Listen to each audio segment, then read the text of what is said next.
आज के वीडियो में ITI फर्स्ट ईयर सभी ट्रेडों के लिए जो कॉमन सब्जेक्ट है वर्कशॉप कैलकुलेशन एंड साइंस, उसका MCQ क्वेश्चन का सीरीज चल रहा है। मॉड्यूल का नंबर है 6 और जिसका आज का दूसरा लेक्चर है। मॉड्यूल का नाम है हीट एंड टेम्परेचर। ठीक है, ये सभी ट्रेड के लिए कॉमन है। इसके पहले के वीडियो या तो इसके पहले के क्वेश्चन देखने के लिए आप आई बटन पे क्लिक करके देख सकते हो, या तो उसका प्लेलिस्ट का लिंक आपके डिस्क्रिप्शन में अवेलेबल है। साथ ही साथ अगर आपको इस मॉड्यूल का PDF डाउनलोड करना है तो उसका भी लिंक आपके डिस्क्रिप्शन में अवेलेबल है, वहां से आप डायरेक्टली डाउनलोड कर सकते हो। अगर आप चैनल पे नए हो तो आपको क्या करना है, चैनल को सबसे पहले सब्सक्राइब करना है और बेल आइकॉन दबा के ऑल नोटिफिकेशन ऑन कर देना है, ताकि जब भी हम कोई नया वीडियो अपलोड करें आपको उसका नोटिफिकेशन मिल जाए। ठीक है, तो चलिए बढ़ते हैं आज के पहले क्वेश्चन की तरफ।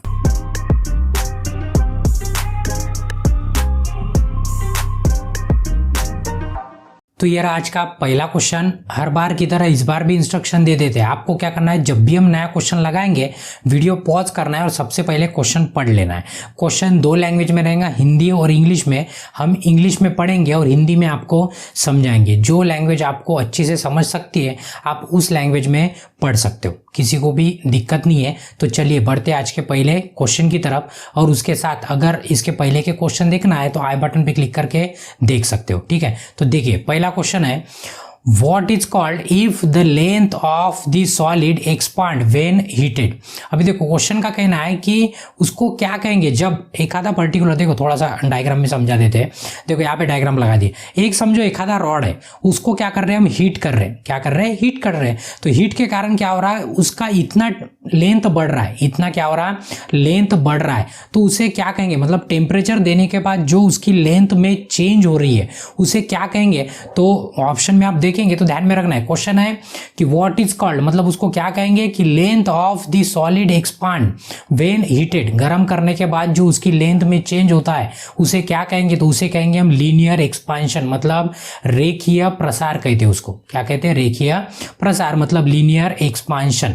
तो इसका ऑप्शन क्या रहेगा, ऑप्शन ए रहेगा, किसी को भी दिक्कत नहीं है। चलिए नेक्स्ट क्वेश्चन है, what is the change in length per unit original length per degree rise in temperature is called. अभी और से पूछा है कि उसे क्या कहते हैं कि पर यूनिट ओरिजिनल जो लेंथ है उसमें चेंज होता है हर डिग्री के साथ, मतलब जैसे ही टेम्परेचर बढ़ते जाता है उसमें चेंज होता है उसकी लेंथ के साथ, मतलब उसके डायमेंशन के साथ ओरिजिनल लेंथ से वो बढ़ते जाता है। तो उसे क्या कहते हैं, तो उसका भी ऑप्शन ध्यान में रखना है आपको। ये जो लीनियर एक्सपांशन वाला था जो अभी देखे हमने, मतलब क्या टेम्परेचर देने के बाद अगर उसमें चेंज होता है तो आपको ध्यान में रखना है एक्सपांशन, ये वर्ड ध्यान में रखना है, मतलब प्रसार होता है उसका। ठीक है, तो लीनियर एक्सपांशन, तो रेखीय प्रसार कहते हैं उसको हिंदी में। तो उसका ऑप्शन रहेगा कोएफिशिएंट ऑफ लीनियर एक्सपांशन। तो इसका ऑप्शन क्या रहेगा, ऑप्शन बी रहेगा। चलिए नेक्स्ट क्वेश्चन है, what is the unit of, देखो और से उसी के ऊपर क्वेश्चन है, what is the unit of coefficient of linear expansion, जिसकी हम अभी तक बात कर रहे हैं उसका यूनिट क्या है। तो यूनिट ध्यान में रखना है, उसका यूनिट होता है नंबर पर डिग्री सेल्सियस। ठीक है, मतलब नंबर मतलब क्या, कुछ भी वैल्यू होंगी पर डिग्री सेल्सियस के हिसाब से, किसी को भी दिक्कत नहीं है। तो इसका ऑप्शन क्या रहेगा, ऑप्शन ए रहेगा। देखिए कुछ क्वेश्चन याद करने के होते हैं, मतलब उसमें कुछ मतलब समझा नहीं सकते हम, बराबर है। तो याद करने वाले क्वेश्चन जैसे फार्मूला वगैरह होता है तो आपको याद ही करना है, उसमें कुछ समझा नहीं सकते। जो एक्सप्लेन करने वाला पार्ट है उसमें हम समझा सकते हैं, अभी याद करना है उसका यूनिट, तो याद करना है अभी क्या उसमें समझाएंगे। ठीक है, तो इसको याद कर लेना है। तो इसका ऑप्शन क्या रहेगा, ऑप्शन ए रहेगा। चलिए नेक्स्ट क्वेश्चन है, what is the term use. अभी देखो और थोड़ा सा लीनियर इस पे उसी के ऊपर क्वेश्चन है, लीनियर एक्सपांशन के ऊपर। थोड़ा सा इधर देखिए, देखो यहाँ पे अगर लीनियर एक्सपांशन जो अभी जिसके बारे में हमने डिस्कस किया वो अगर 2 गुना होता है तो ध्यान में रखना है कि उस एक्सपांशन को कहते हैं सुपरफिशियल। क्या कहते हैं एक्सपांशन को, सुपर स्पेशियल। ठीक है, सुपरफिशियल, ऐसे ध्यान में रखना है। अगर ये 3 गुना होता है, कितना होता है, 3 गुना, तो उसे कहते हैं क्यूबिकल एक्सपांशन। क्या कहते हैं, क्यूबिकल, ध्यान में रखना है। 2 गुना है तो सुपरफिशियल और 3 गुना है तो क्यूबिकल, किसी को भी दिक्कत नहीं है। तो दोनों भी क्वेश्चन होंगे। देखिए अभी तो यहाँ पे बोला है कि क्वेश्चन में है 2 गुना लीनियर एक्सपांशन हो रहा है, तो 2 गुना के लिए क्या कहते हैं हम, 2 गुना के लिए कहते हैं सुपरफिशियल एक्सपांशन। तो इंग्लिश में भी वही है, हिंदी में भी वही है, 2 गुना सुपरफिशियल, तो उसका ऑप्शन क्या रहेगा, ऑप्शन सी रहेगा। चलिए नेक्स्ट क्वेश्चन है, अभी देखो सेम टू सेम क्वेश्चन है, अभी पूछा है कि 3 गुना लीनियर एक्सपांशन, 3 गुना के लिए क्या करते हैं हम, क्यूबिकल एक्सपांशन कहते हैं उसको, क्या कहते हैं, क्यूबिकल एक्सपांशन, तो हमारा ऑप्शन क्या रहेगा, ऑप्शन डी रहेगा। चलिए नेक्स्ट क्वेश्चन है, what is called for the amount of heat required to rise the temperature of unit mass of substance through 1 degree Celsius। अभी देखो इसमें पूछा है कि अमाउंट ऑफ हीट मतलब उसको क्या कहेंगे उस हीट को, कि पर्टिकुलर एक यूनिट मास है, मतलब एक पदार्थ है, उसका टेम्परेचर मतलब सब्सटेंस का टेम्परेचर 1 डिग्री से इंक्रीज कर रहे हैं, तो उस हीट को क्या कहेंगे हम, ठीक है ना। एक पर्टिकुलर यूनिट सब्सटेंस है, उसका 1 डिग्री से टेम्परेचर बढ़ाना है, उस हीट को क्या कहेंगे, तो उसको कहेंगे स्पेसिफिक हीट। क्या कहेंगे, स्पेसिफिक हीट। पता है आपको स्पेसिफिक हीट हर मेटल की, हर नॉन मेटल जो भी है वो सबकी अलग अलग होती है, ठीक है। वो न्यूमेरिकल में ये वर्ड आपको और से दिखेगा, ठीक है। तो इसका ऑप्शन क्या रहेगा, सी रहेगा, स्पेसिफिक हीट। मतलब पर्टिकुलर यूनिट सब्सटेंस को 1 डिग्री से उसका टेम्परेचर बढ़ाने के लिए उसे क्या कहते हैं, उस हीट को, इस हीट को कहते हैं स्पेसिफिक हीट। हमारा ऑप्शन क्या है, ऑप्शन सी है, ठीक है। चलिए नेक्स्ट क्वेश्चन है, what is called for the material that restrict heat flow by radiation, conduction and convection। अभी देखो करंट सभी को पता है, करंट को जो रोकता है उसे क्या कहते हैं हम, इंसुलेटर कहते हैं, मतलब प्रतिरोधक कहते हैं उसको, इंसुलेटर। सेम टू सेम जो हीट को रोकता है, मतलब उसका हीट ट्रांसफर होने के तरीके कौन से है, एक तो कंडक्शन हो सकता है, कन्वेक्शन हो सकता है, या तो रेडिएशन हो सकता है।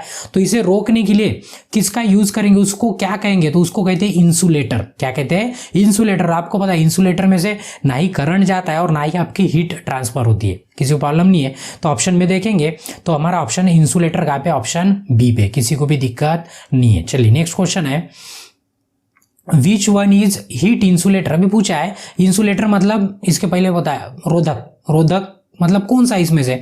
अभी देखेंगे आप इसमें ऑप्शन, तो कॉपर में से भी करंट जाता है, पता है आपको। करंट की बात नहीं करेंगे हम, हीट की बात करेंगे। अभी हीट जा सकती है कॉपर में से जा सकती है, ब्रास में से जा सकती है, एल्यूमिनियम में से जा सकती है। सिर्फ बचा कौन हमारे पास, थर्माकोल। पता है आपको, हीट को रोकने के लिए हम क्या करते हैं, थर्माकोल का यूज करते हैं। तो वही पूछा है कि कौन सा इंसुलेटर है, तो इंसुलेटर कौन सा है, ये 4 ऑप्शन में से एक है हमारा थर्माकोल, किसी को भी प्रॉब्लम नहीं है। चलिए नेक्स्ट क्वेश्चन है, which one has the highest thermal conductivity. मतलब जो भी इसमें ये जो भी ऑप्शन दिए उसमें से ऊष्मा चालकता सर्वाधिक होती है, मतलब किसमें सर्वाधिक ज्यादा ऊष्मा जा सकती है, मतलब हाईएस्ट थर्मल कंडक्टिविटी किसकी है। ये जो भी 4 ऑप्शन है इसमें, बड़ा इंटरेस्टिंग क्वेश्चन है और इंटरेस्टिंग उसमें क्या है, ऑप्शन भी है। तो अभी इसमें देखेंगे क्या है, एक है solid ice, melting ice, water और स्टीम। सभी ने सब कुछ देखा है, ठीक है। तो ध्यान में रखना है कि ये जो सॉलिड आइस है इसमें से क्या होती है, ज्यादा हीट कंडक्ट होती है।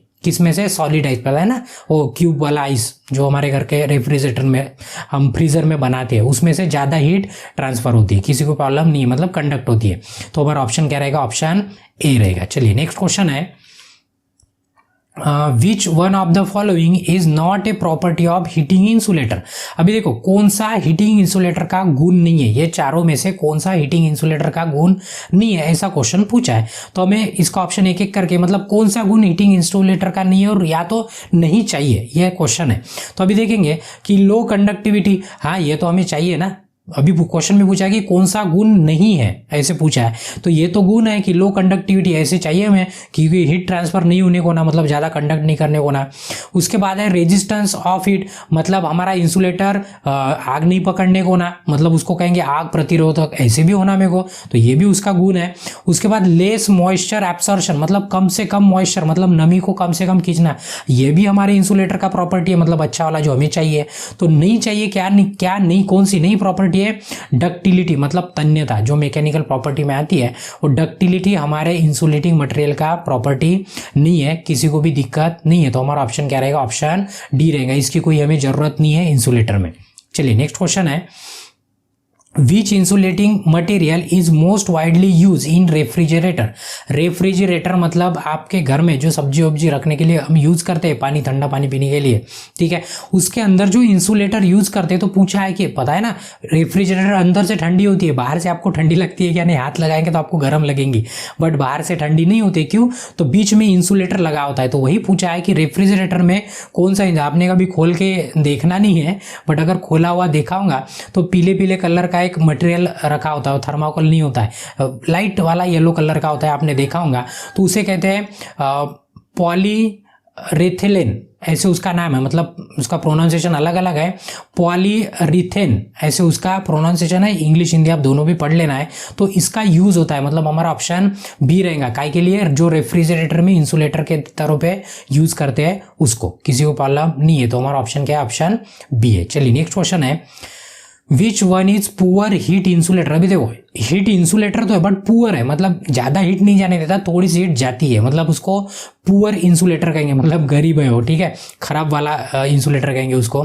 देखो कॉर्क में से भी हीट नहीं जाती है, रबर में से भी नहीं जाती है, सॉ डस्ट में से भी नहीं जाती है। तो जो हमारा ग्लास होता है ये क्या होता है? पुअर इंसुलेटर है। क्यों? तो आपको पता है उधर से अगर हीट आ रही है, इधर से हम हाथ लगाएंगे तो आपको फील होता है गर्म, मतलब हीट आती है, इसलिए वो इंसुलेटर क्या है?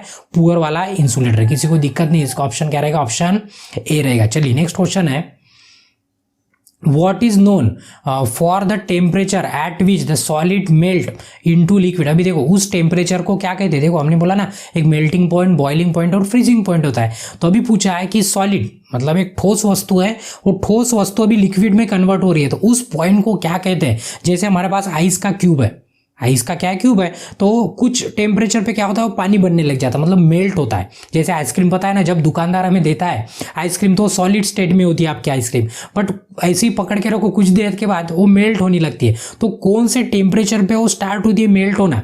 तो उसको कहते हैं उसका मेल्टिंग पॉइंट। क्या कहते हैं उसको? Melting point. तो वही पूछा है कि उसको क्या कहते हैं कि solid melt into liquid, solid से लिक्विड में जो कन्वर्शन हो रहा उस पॉइंट को क्या कहते हैं?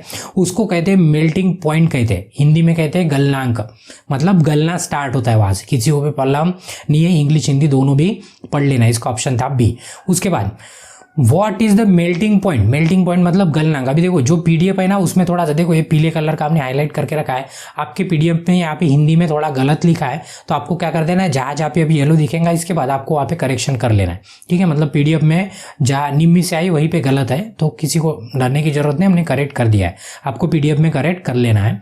देखो what is the melting point of aluminium. अभी देखो यहाँ पे ना हमने चार्ट लगा दिया, इस चार्ट में आप देखेंगे बहुत सारे मेटल नॉन मेटल है, इसका मेल्टिंग पॉइंट भी रखा है और बॉइलिंग पॉइंट भी रखा है। फिलहाल हम एल्यूमिनियम की बात कर रहे हैं, तो एल्यूमिनियम का देखेंगे तो ये एल्यूमिनियम का मेल्टिंग पॉइंट है 660 और बॉइलिंग पॉइंट है 2519, ठीक है। अभी फिलहाल क्वेश्चन में आप देखेंगे तो मेल्टिंग पॉइंट पूछा है, क्या पूछा है? Melting point. तो मेल्टिंग पॉइंट कितना था? 660 था, तो हमारा 660 वाला ऑप्शन कहाँ पे? ऑप्शन ए पे। किसी को भी दिक्कत नहीं है, तो ये टेबल आपको क्या कर लेना है? याद कर लेना है, किसी को प्रॉब्लम नहीं है। चलिए नेक्स्ट क्वेश्चन है, और से what is the boiling point of aluminium. अभी क्या किया है? एल्यूमिनियम का ये टेबल थोड़ा सा याद करो या तो स्क्रीनशॉट लेके रख दो, ठीक है, हो सकता है क्वेश्चन चेंज हो सकता है। तो एल्यूमिनियम का क्या पूछा है? बॉइलिंग पॉइंट पूछा है, तो ये रहा आपका एल्यूमिनियम और उसका बॉइलिंग पॉइंट ये है। बॉइलिंग पॉइंट कितना है? 2519, मतलब इस टेम्परेचर पे एल्यूमिनियम उबलना स्टार्ट होता है, ठीक है। तो ऑप्शन देखेंगे तो ऑप्शन कहाँ पे? ऑप्शन बी पे, इसलिए हमारा आंसर क्या रहेगा? आंसर बी रहेगा। चलिए नेक्स्ट क्वेश्चन है, what is the boiling point of water. अभी ये सभी को पता है, डिग्री सेल्सियस में ऑप्शन देखे तो डरने की कोई जरूरत नहीं। फ्रीज कहाँ पे होता है? 0 और बॉइल कहाँ पे होता है?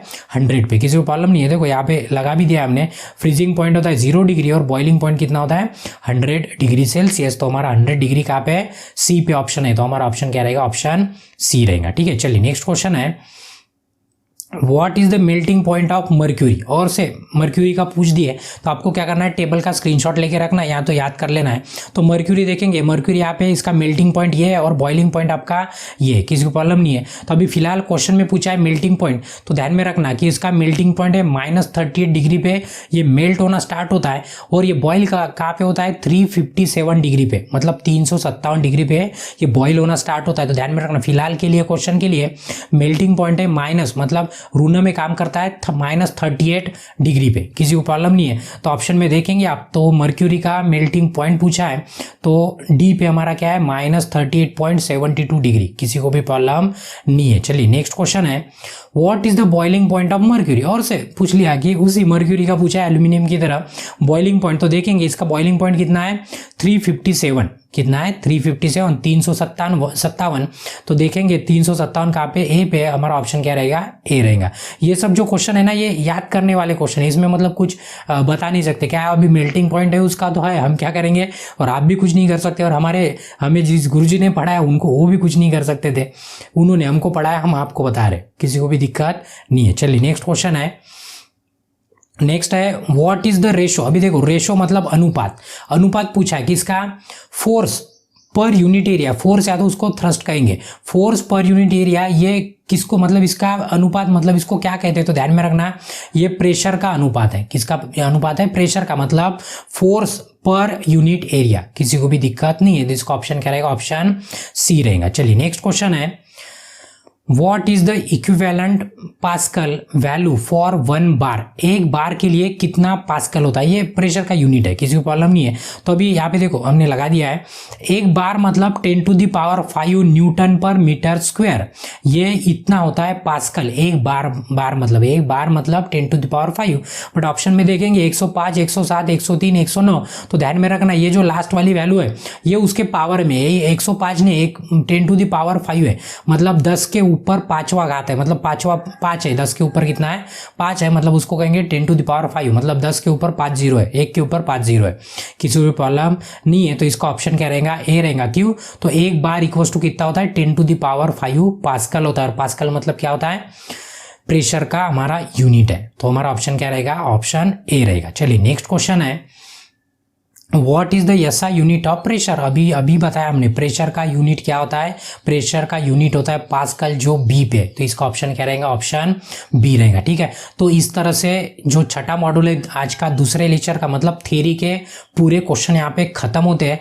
और न्यूमेरिकल क्या करेंगे हम इसके नेक्स्ट वाली वीडियो में कंटिन्यू करेंगे। तब तक क्या करना है आपको, अगर वीडियो अच्छा लगा है तो वीडियो को एक लाइक करना है, आपके जरूरतमंद दोस्तों के साथ शेयर करना है, और आपके मन में कोई सवाल है या तो आपका कोई सुझाव है तो आपको क्या करना है, कमेंट करना है। और अभी तक अगर आपने चैनल को सब्सक्राइब नहीं किया है तो आपको क्या करना है, चैनल को सब्सक्राइब करना है, और इसके बाद का वीडियो मतलब न्यूमेरिकल का वीडियो देखने के लिए आप नेक्स्ट वीडियो पे क्लिक करके कंटिन्यू देख सकते हो। तब तक के लिए ब्रेक लेते हैं, धन्यवाद।